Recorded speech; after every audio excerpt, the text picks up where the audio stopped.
Welcome to A Seat at the Table, a podcast powered by The Ice House, a place for courageous conversations empowering diversity and community in business. You are part of the conversation and have as much to say as anyone else.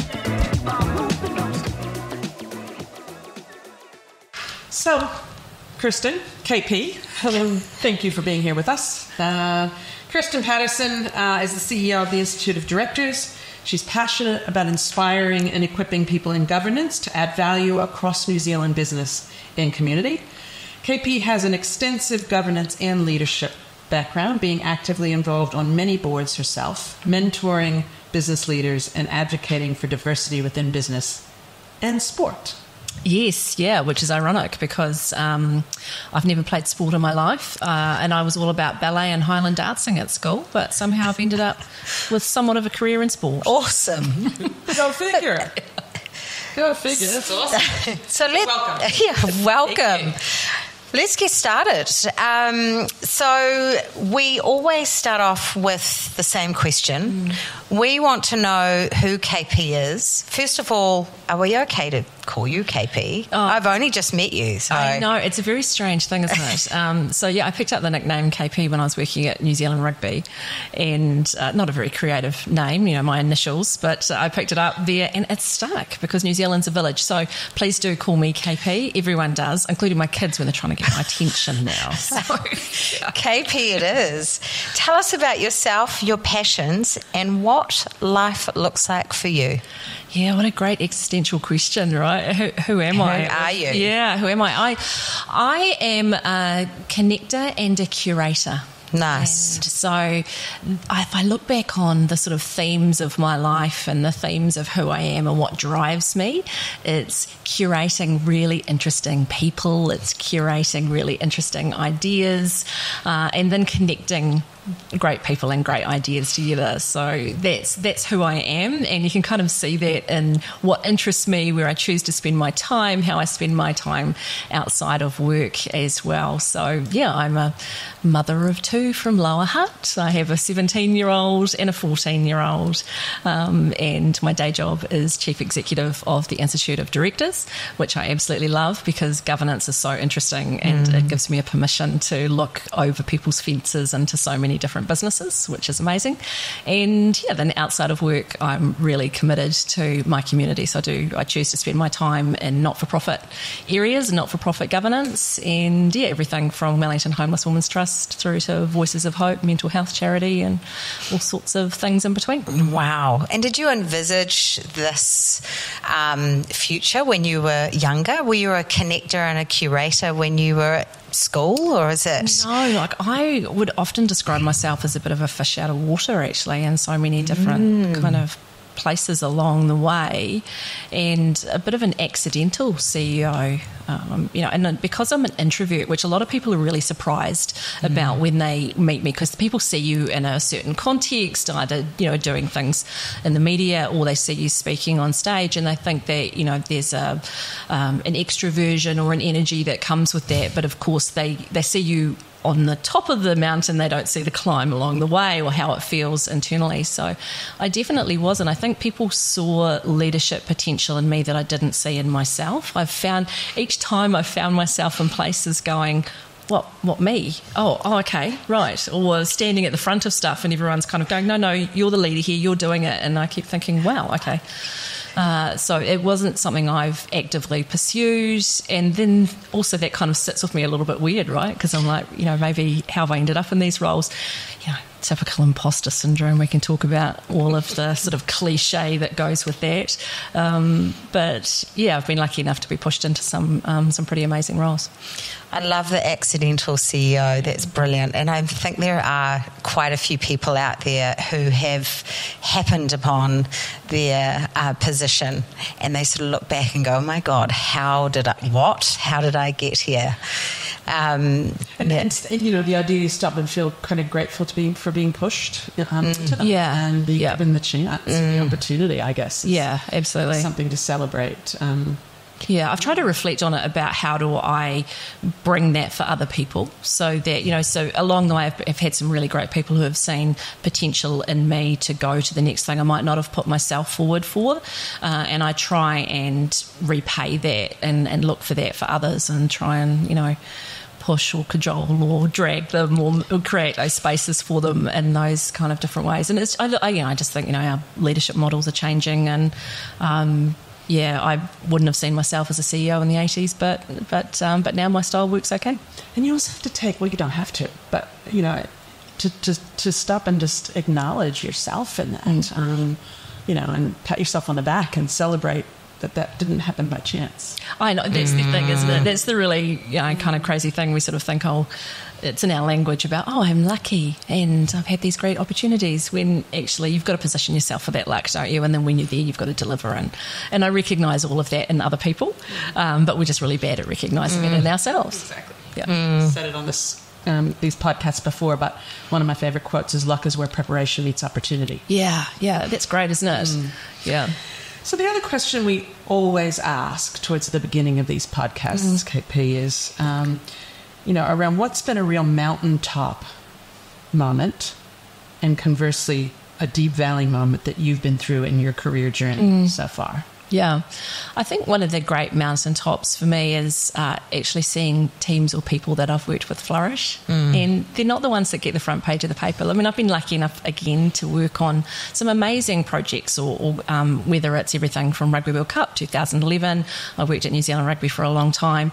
So to help lead that project was a huge achievement for New Zealand. And that was a really amazing experience. But it's actually the growth of the people through those processes, and then to still form those connections and to see them go on in their leadership careers to be, leading other projects and things that are great for them, their businesses, and for New Zealand. That's a really rewarding thing for me. So, that's a real motivator for me. That's where I choose to spend my time and energy is watching that. So, seeing, some of my previous team go into CEO roles themselves. I love that, and building that sort of sense of community and sense of tribe, and sort of seeing them move into that. So that's the mountain high stuff for me. The valley low things for me, again, if I use an example of one that I still struggle with even today, is building the confidence around public speaking. So, interesting.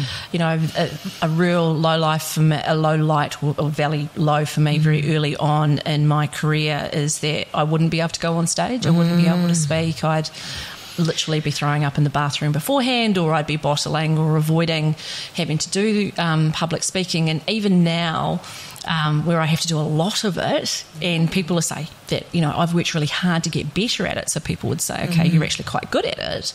And, I get invited back. It's still something that I just am really uncomfortable with. It makes me nervous. I've developed all these coping mechanisms around it. And even in the last couple of months, I've been getting hypnotherapy to help with my nerves. Wow. Right? And people just don't see that. They see me on, doing large presentations or media or whatever, and they don't see the inside, right, of how that feels. And it's just really interesting. So I've had a chat with my senior leadership team about public speaking, and a lot of them have a really, really intense fear. And I'm like, hey, team, I can't do it all. Yeah. I want you up on stage. I want you to be industry leaders. What is your advice to my senior leadership team, and also others out there that have this fear of speaking, and what did you do to get to where you are now? I genuinely believe it's one of the most essential skills of your leadership toolkit. Yeah. And it's people do often list it as one of their biggest fears, and so I don't know, there's something in the education system right back in the days of maybe we were forced to do it in front of our friends, and it was always cruel. But yeah, there are, I think getting some training and some support. And it's aversion therapy. You have to do it. You've got to practice those skills. You've got to take opportunities to get on your feet in small groups and then make bigger and bigger groups to do that. There's some real practical things that, I do. If you've ever watched the sort of Amy Cuddy TED Talk, Quiet, power posing in the bathroom, doing this kind of Wonder Woman pose. That's what I do. And apparently it works. It helps with, our mental response and our physical response and all of the endorphins. So, so I'm literally in the bathroom beforehand doing Wonder Woman power posing.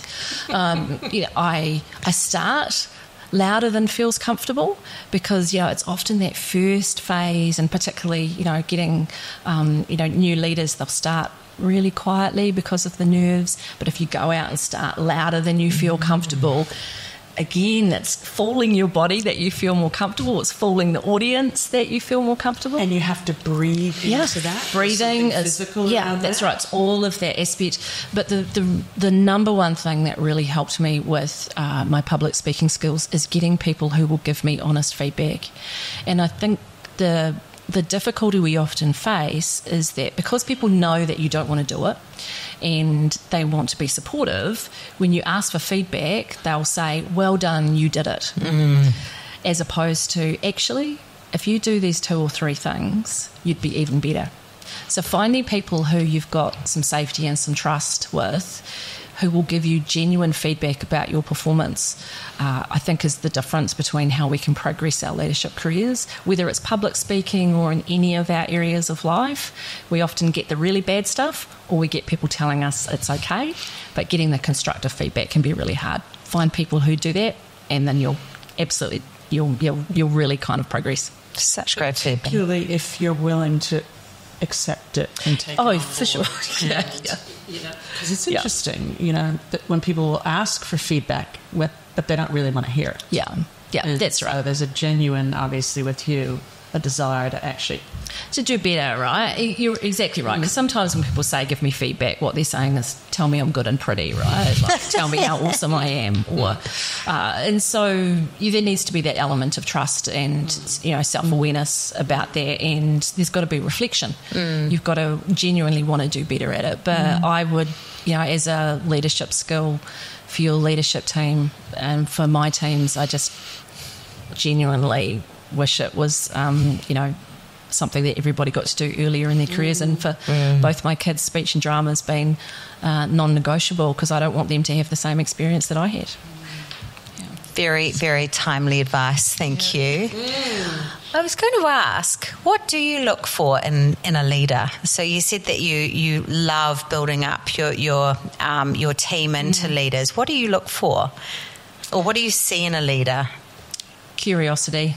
Right. Because if they're curious about the world, themselves, their teams, so that all comes down to self-awareness, right? And it comes down to that authenticity. And I think curious people have got all of those aspects because, it's as much about an understanding that we don't have all the answers.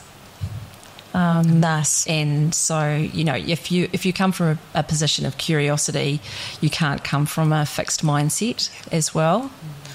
Not a one-track mind. Not a one-track mind. It's if you're curious about people, then you'll be open to diversity and different perspectives and learning new things about people or about yourself, or being open to new information, not always having known the answer. So, the great leaders that I've got to work with have sort of got that curiosity and so many different personality styles and different ways of thinking. It's not one particular style, but I think that's probably one of the things that connects them, or is a bit of a thread, really. Brilliant. Clearly, as someone who sees themselves as a connector and a curator and prioritizes what you can do for others, on their journey. If you could give yourself a piece of advice at the start of your career, what would that be? Yeah, apart from the work on the public speaking skills, that would definitely have helped a little earlier in my career. The other piece of advice is know your numbers. A little later on in my career, I went to law school, and a little later on in my career, one of my then CEOs said to me, you reach the point of your career where it's no longer cute to say you went to law school because you couldn't count. And he was right.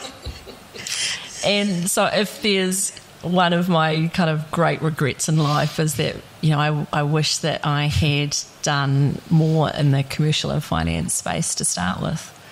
And I know that I've developed those skills, but again, if I ever think about where that imposter syndrome aspect of me is, it's sitting in there. If I think about how I approach a board pack, I will read the words first and then I'll leave the numbers for last, and I will go and read the numbers twice before I go into the board meeting. I know them. I used to be the chief executive of the Institute of Chartered Accountants. I know the numbers. I've had finance teams reporting to me for 15 mumble years. But again, that's the little piece. And so earlier on in my career, particularly for women, I think, particularly for, areas of the community or skill set, I did law, but then went through HR, those soft skill areas. I wish I'd rounded that out a little bit more. I can 100% relate to that. And ultimately came down to I don't want to be intimidated by the people that do understand that. Yeah. And I don't want to become a financial controller or a CFO or anything like that, but I want to know enough about what they're signing and what they mean to know how to have a meaningful conversation with people instead of being intimidated by people who know them and I don't. I really wish that the cool thing I wish I'd learned is that actually the numbers are about a story and it's not about maths. And if I'd known that how little maths was involved, fantastic. So this is the kind of story from, my maths teacher said to me at school, School C, because I'm showing my age, that, I should drop out of school because I was never going to amount to anything and wasn't going to pass School C. I hope you've sent her a... Wow. Him. Sorry, that's terrible. Yeah. I hope you have sent him a little email saying, hey... Look at me now.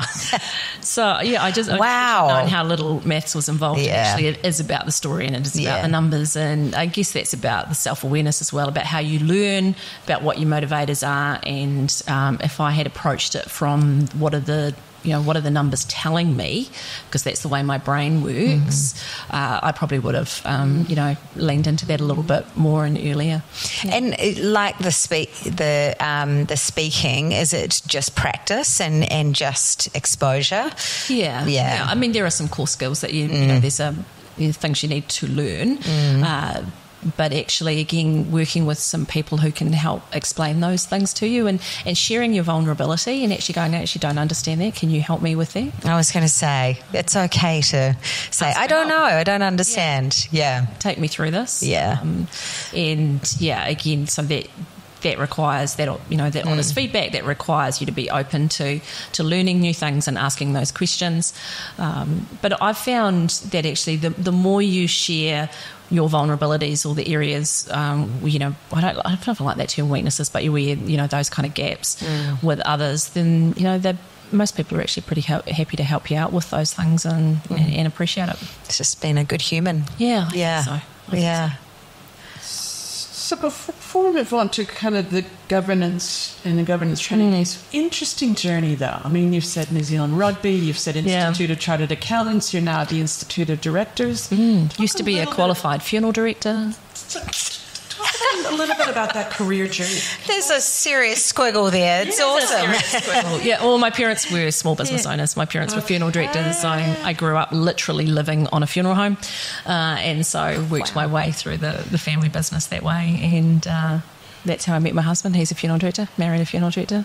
Off we go. Fascinating. Yeah. So employment law I didn't enjoy law school. Okay.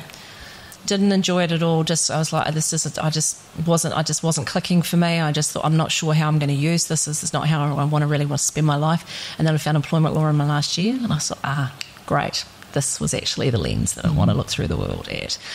From there, I sort of focused on employee relations and human resources. So, and that's how I ended up working at New Zealand Rugby, dealing with the collective contract, players' issues. Went into there as HR manager and worked through ultimately sort of looking after corporate services, everything off-field, all of the bits outside the chalk, all the boring bits. And although I did All Black coach appointments and those things, which was very interesting.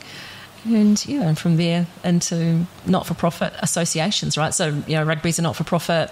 Institute of Chartered Accountants, or Chartered Accountants Australia and New Zealand, as it is now, was brought in to do the merger. That's a not-for-profit Institute of Directors. I've been really lucky to work with some amazing brands in the New Zealand context who actually have a huge impact on New Zealand or on the business community. Did you fall in love with rugby?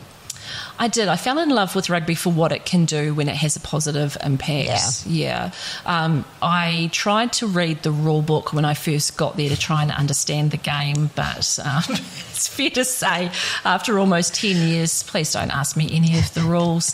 I fell in love with the opportunity for what a brand can do of that nature and the positive impact that it can have. What I love about rugby as a sport is it's one of the few sports where there is a place on the field for every body type. Right? If you think about things like basketball, or you think about certain, rowers are all similarly built or etc. But for rugby, there is a place on the field. I had short and tall, never thought of that. Round, for all of those different aspects. And so when you think about diversity, rugby represents that at a community level, and I think that's really amazing. And when it does good things, it's really impactful. I'd never thought of that. Yeah. That's really key to take you into the world of governance. Yeah. Icehouse, maybe a crusade is too strong a word, but we certainly have been quite focused on this over the years. But why, in your view, KP, is governance training important for business owners? What are the benefits beyond just risk mitigation? Well, we're always talking about how we want to work on our businesses and not in it, right? That's what governance is.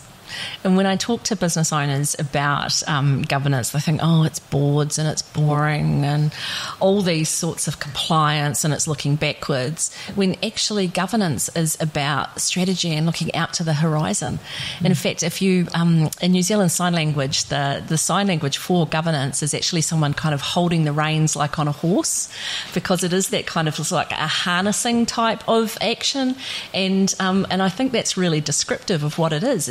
It's about steering, right? It's steering the ship. It's looking out to getting up in the helicopter is always the metaphor that gets used, and looking out to that horizon. And at its core, that's how we grow great businesses, and getting that kind of space between the day-to-day and how can I work on my business. And you can put all sorts of rules and other things around it, but actually the rules around governance are pretty limited. We just have some rules around the Companies Act and other things, but otherwise you can make it fit to your way of working in your organisation, and I'd just love to see more businesses applying that creatively. At what stage are businesses at that they should start thinking about getting a board? Yeah, we see building a board. Yeah, we see real variety depending upon the kind of nature. Some businesses are thinking about boards right from the very beginning, because either they've come from an environment or an understanding about having that sort of coaching team around you makes a difference, or they're thinking about exit later on, so they're trying to set those systems and structures up right from the very beginning. I've got a really clear plan for growth and they want to scale the business and have those systems and structures. But often what we see in the SME sector is about the 10 to 15 mil turnover point. That's kind of often where you've got usually your bank or someone kind of going, hey, you really should get an advisory board in here. Have you thought about that? Or your chartered accountant is kind of asking you those questions about getting some, a bit more support around you. So it is variable, but around that 10 to 15 mil is kind of more commonly people are going, actually, I need to do something here. I think for many it's a little later than it should be. Yeah. So, actually bringing that in a little bit earlier. Interesting. And most would go, we should have done this ages ago, actually. Yeah. And is there a formula on choosing your board members? No, the best description, though, is the whole reason we have a board is for diversity. If we thought that, one owner-founder or one CEO had all of the answers to all of the issues, then we wouldn't need a board, right? We'd have one perfectly formed human who would know everything. But, we know that there's very few perfectly formed humans. And so by definition, a board is there for diversity. So you want to bring the specific aspects that are relevant for your business. So, maybe someone who's got finance skills, maybe someone who's been in your particular industry and has got depth of knowledge there, someone who understands the export market you're trying to get into. Geography. Yeah, so it should reflect your strategy. It's not a cookie cutter that, every director can go onto any board. Not every board can work with every business. What's your strategy? The reason we have board members turning over as well is that there should be a season for the board members to match up with that strategy and really get that skill set. And you're there to coach the business, give feedback, give development, stretch people's thinking, test them, not just risks, opportunities as well, challenge. I kind of think of it as like a little dragon's den, but somehow we call them boards and everyone goes, oh no, I don't want one of those. No, I don't want someone telling me what to do. Telling me what to do. It feels like compliance, looking backwards, boards are about control, but they don't have to be. We've made them like that. They don't have to be. Cool. Nice. Being a founding member of Global Women's Champions for Change and Whisper demonstrates your advocacy for gender diversity and for women's empowerment. What strategies, KP, have you found effective in promoting diversity and inclusion within traditionally male-dominated sectors? Yeah, I think this comes down to really understanding your audience and what their motivators and drivers are. Like for some people, understanding the business case for diversity is really impactful for them. But for others, that's not the motivator. And for some of them, it will be about the impact on their team. Some of them will be about understanding changing consumer shifts and societal shifts, and so thinking about that from a perspective about how do I reach customers, how are those things changing, or reaching talent, what's happening in terms of recruitment markets and how teams and organisations are shifting. As I said, I'm a bit of a curator and a bit of a connector, so it's kind of understanding what you need curated for you in terms of trying to address those aspects, how I can kind of push into those spaces and creating opportunities for people to see diversity in action, right? So making sure I've got diverse speakers at what I'm organising, that I've got diverse teams around me, that we're engaging with diverse communities and creating space for people to, Joe Cribb, an amazing New Zealander has this sort of saying about scoot over and make room for someone, right? Scoot over and pull someone up. There's always room for someone else at the table. So, how do I scoot over and help, make opportunities for people to do that? But, I have worked in a number of what would be considered traditionally male-dominated roles. At my time at New Zealand Rugby, I was the only woman in the executive team at that point. They've changed a lot and grown a lot from there. Right? You create the opportunities, more people come through, and you leave things better than you found them. Is it getting better? Yeah, it is. I'm impatient. The older I get, the more impatient I get. And because I'd like change to be happening a lot faster. But there is change happening. Absolutely. And, if we look at boards, for example, considering that, there'll be usually like a 3-year term for boards. There's not many board seats coming up on each board every year. But if I look at the appointments that are being made in terms of those boards that we can track or publicly listed boards, etc., because they're so public, there's huge change happening and there's a really diverse, interesting group of directors and I'm hopeful. How do you get business owners to realise the importance of that diversity on their boards?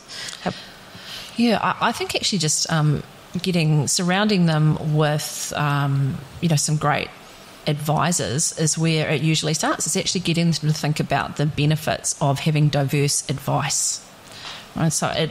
And usually that starts with skills. Right, diversity of skills, and they go, I want a little bit of this and I want a little bit of that, and then again start to think, well, what's missing at the table here, and what do we do from, who are we missing, who are the customers that we're wanting to reach, and I think there's been a real understanding about trying to reach customers and talent. Now, again, I sort of describe that as people get it at an intellectual level. I'm trying to get them to get it at a heart level. But you've often got to get the gateway of the intellectual level first, and then I work on getting it to drop lower down to the heart. Yeah. I think that's where just even listening to you talk about that is a frame shift, because the head level reasons for it often are hard to debate. Yeah, they shouldn't be, because it's brilliant. And yet, there's more to it than that, and so we can just reframe it, around what's the business case. That's the head level stuff. But then when you talk about impact on team and your ability to attract people to your team, and changing, the changing kind of dynamics that are at play in society and with your customers and so on, it just reframes it. Yeah, and I think to kind of understand, one of the things that was really shocking for me was some of the research that came out of Australia about the gender pay gap. And they did this little campaign which was really interesting, in that if you had a male CEO, predominantly male CEOs in large organisations, still even here in New Zealand, but male CEOs who had daughters had a lower gender pay gap within their organisation than male CEOs who did not have daughters. And so the campaign was about, I think they called it like daughter water. They were trying to send water to all of the male CEOs, encouraging them to have more, female children. And they kind of said, well, if you want to work in an organisation that has a lower gender pay gap, ask if the CEO has, daughters. And it's kind of late onset feminism, right? They kind of get to that point of their daughters becoming teenagers, and they go, oh, hang on a minute, actually, I want them to have the same opportunities and those sorts of same kind of challenges. So where we can create that empathy or the motivation or whatever those understanding points are, on one level I'd go, we shouldn't have to do that. It shouldn't just be your daughter that you're worried about, and it shouldn't need to be the motivator, but actually sometimes the business case issue. If you're going to use that as an excuse or a barrier, then I will take that head on. I will have that conversation with you. I will help you understand why that barrier is a myth, and I'm going to help break that wall down. If that's the way you need to have that conversation, then let's do it. Path of least resistance. Meet them where they are. Yeah, exactly. And I guess in many of the ways, I would say it's the path of most resistance. And so I guess that would be also one of the characteristics of this, that when I see those sorts of walls, I'm the sort of person who has to go at them head on. But go at them in a way that understands how you might end up in a a good place. Yeah, exactly. In terms of graceful exit, one of my instead of the strategic head-onness. Yeah, instead of just locking horns. How do you change the system, right? Yeah. So do I want to change the system? Yeah. You're going into the scrum. Yeah. Well, yeah. Engage, right? Engage. Yeah. Exactly. We have a philosophy in the Ice House that's been based on 3 circles for a very long time, and we added a 4th circle, the 3 being you and the business and you, and we added a 4th, around you and the community. Nice. Not because we wanted to preach to our target market, our customers, our alumni, you should be involved in your community, but to recognize how much they are. And you're a living example of somebody who invests a fair amount into community. You're a trustee of Voices of Hope, an ambassador for the Wellington Homeless Women's Trust. So again, showcasing your dedication to, community initiatives. How do you balance your responsibilities in the rest of your world, your corporate world, with your commitment to social causes? And, do you see them as kind of interconnected? Yeah, for me, they are interconnected. I'm really lucky because I'm involved in not-for-profit governance, and so by working at the Institute of Directors, there's a huge overlap and connection between those things. So I'm able to sort of share from both perspectives of that. The work that I do in not-for-profit governance helps inform the work that I do at the Institute of Directors, and vice versa, right? And so that's really nice to be able to have that overlap, and that's where I get my energy from.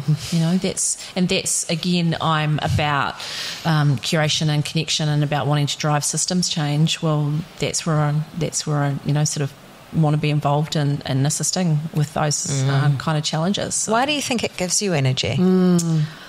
I think it's again back to those walls, right? I see those things and those injustices, and I feel this kind of need to advocate for others. I see the great work that Voices of Hope do, for example, in terms of sharing amazing lived experience about mental health journeys and the challenges that so many, particularly teenagers, face around mental health. And, I want to make a difference in that area, and this is a way that I can make a difference, because in my small way, I can assist at a governance or CEO coaching level or an advocacy or bring a voice or a presence or some media to some of the issues that other people may not be able to bring attention to. How do we get more people like you to get involved in more? I think there's lots of people like me. I think there's hundreds of thousands of volunteers, isn't there, across New Zealand? I think the last count was literally hundreds of thousands. So I think there's lots of people out there. I think that's one of the things when we talk about diversity and governance. Diversity, there is such deep diversity of governance, particularly in our for-purpose or not-for-profit sector. And we've always, I often said that we've always had female CEOs in our communities. We just didn't call them CEOs and we didn't pay them. They were running our plunkets and our kindies and been running our church groups and all of those things. So there is amazing diverse leadership across our community. It's just, we've had this kind of thing of where we've primarily rewarded financial returns, and we've just measured those things differently. So I think there's lots of people out there doing really great things and organisations making a difference, and your community's doing lots of that too. Yeah, I agree. I think it's what motivates some people, and they're not really in it for the limelight, and so they're just happy to be doing what they're doing and having an impact, and a title didn't really matter to them, and as I say, having a spotlight shined on them didn't matter to them, but there's a ton of them doing incredible things, and they don't really care whether they're noticed other than by the people that they're having an impact on. Yeah, that's right. New Zealand's got an incredibly generous spirit and cultural about it. It's one of the easiest places in the world to start a not-for-profit and charity, and we have one of the highest number of charities per population anywhere in the world because we are an incredibly generous community. I did not know that. Yeah. There you go. There you go.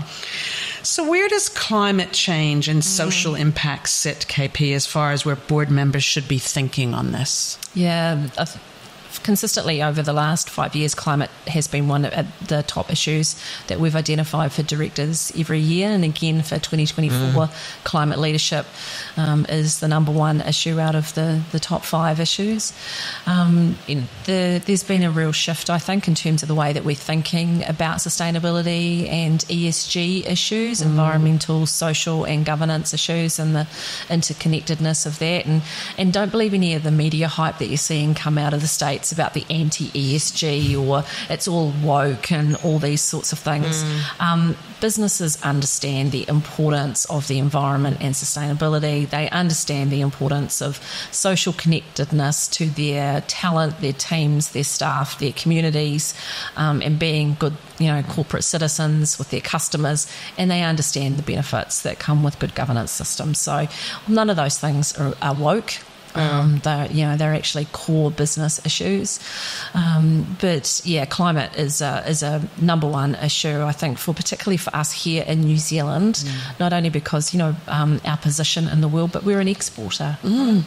So thinking about all of those markets that we want to reach, if we think about what's happening in the EU, where the climate miles and all of the reporting and other aspects, and even for small business, we have to be on top of this issue more than we are, because one of the things that, you will be someone else's Scope 3 emissions. So while it might be something small for your organisation, you can have your larger suppliers asking you these questions, because they have to report, and so they're going to have to report on you. And ultimately, if they're having to make some decisions because they're having to drive carbon out of their organisations and they're choosing between you and someone else who has a lower carbon emissions profile, ultimately some of that's going to come into play, not because of all the other things that go into the relationship, but because this is something they've got to report publicly.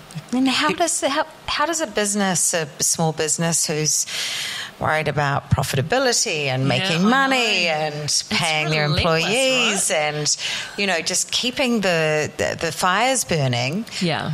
Where does one start in prioritising ESG and policies around that for the business when you've got everything else to worry about? The best place and the core place to start is understanding your customers, right? So that's true of so much of what we have to do is in small to medium enterprises. If you understand your customers, then you will be putting your time and attention into the right areas. From a carbon perspective and from sustainability, the big thing we encourage people to do is know your number, and that means know your carbon emissions. So it's collecting some of that information again, and most of them will have really good accounting systems and accounting structures that will be able to collect this information for them, because it will collect how much are you spending on your electricity, how much are you spending on fuel, how much are you spending on flights, understanding your supply chain, who's in it. All really good business systems and structures to do. And think about the connectedness of that system.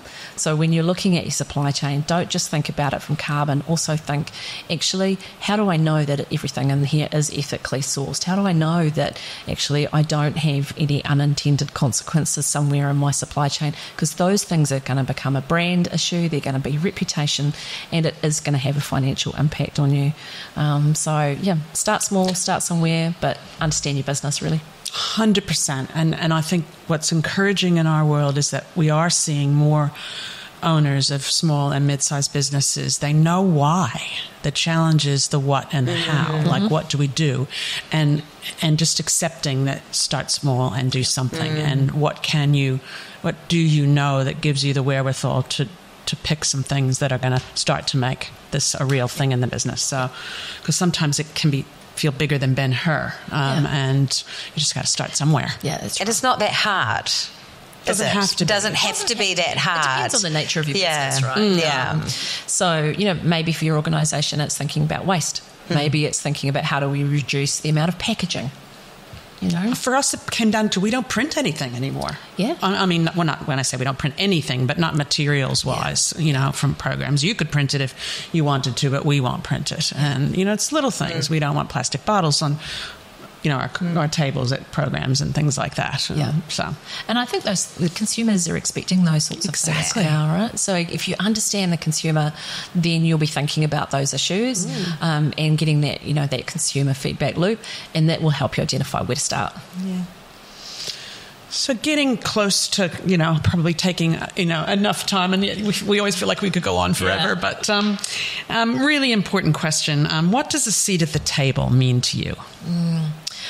I mean, the seat at the table is everything, isn't it? It's our ability to lead and to change, and it's making sure that people are getting heard. So I think seat at the table is opportunity, and I think the big thing, as I sort of mentioned before, is that there are spare seats at the table.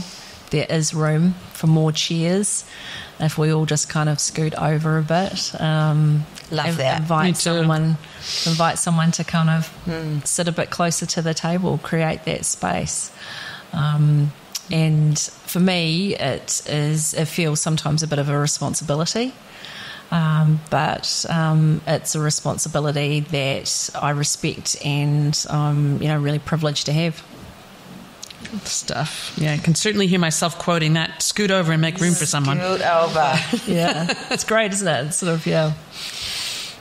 So the last question, and I think probably our favourite, is who is the one person you would like to thank? Yeah. Someone that has been influential to your journey. I'm incredibly lucky. I've got a phenomenal husband, great sort of support networks around me, but I'll take someone from a professional perspective, and that's Dame Therese Walsh. So she recruited me into rugby And then when she left rugby, I moved into her role. That's 20 years ago, and we're still working together across so many things now. She is chair of Air New Zealand, chair of ASB Bank, and she also chairs our Chapter Zero, which is our climate governance initiative. It's a volunteer board, so even now, 20 years later, we're still working together. She's one of those people who gives me honest feedback, mentors me, but also sponsors me, right? Pushes me, challenges me. We're both ambassadors together now for the Wellington Homeless Women's Trust. We had a conversation about how we wanted to be able to donate $100,000 a year, each year to charity, and for me, working in not-for-profit land, that just wasn't a household achievement I was ever going to be able to reach. And so her and I fundraise every year for Wellington Homeless Women's Trust and Women's Refuge this year to make $100,000 to give to charity. We're about 3 or 4 years into that now. So that's remarkable. She's an incredible woman who I'm really pleased now to be able to call a friend, but she's really made an impact on me. Yeah. Brilliant. Thank you for sharing. Yeah. Well, thank you. Thank you for making time to be, in a seat at our table. As always, we feel so privileged to kind of share a dialogue and be able to ask some questions and, learn and grow from what we hear from you. So thank you, KP, for being with us today. Yeah, fantastic. Thank you for inviting me. Thank you, KP.